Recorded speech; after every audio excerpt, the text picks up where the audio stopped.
La prison, c'est la fin de la liberté, et vous en revenez encore aux déclarations que vous avez enregistrées sur ce 33 tours au titre tout à fait exemplaire. Je suis fou de Dali, c'est vous qui le dites.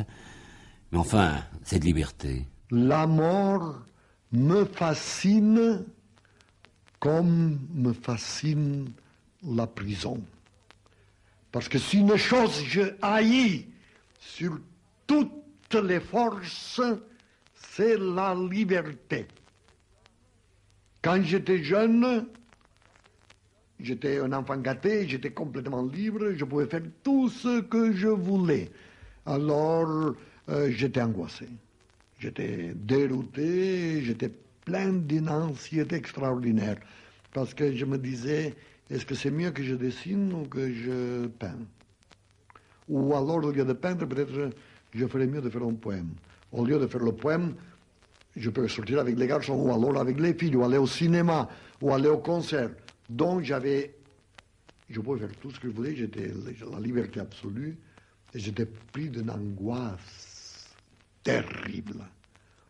Tout d'un coup, le gouvernement espagnol m'a foutu en prison, et c'était le délice. Tout d'un coup, j'étais plus libre, j'étais dans la prison, alors j'ai commencé à me recoquiller dans mon propre esprit et à savourer la vie comme c'est... Enfin, jamais j'avais joui autant.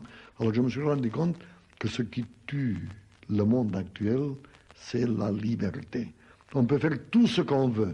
Alors évidemment, les gens n'ont pas de structure morale, n'ont pas de coercion, et moi je dis toujours que la structure, quand plus serrée et inquisitoriale, plus il produit des plaisirs à l'homme, et que même une fleur comme une rose, quand on connaît comment il se développe, chaque rose pousse dans une prison, c'est-à-dire la prison de la coupole céleste.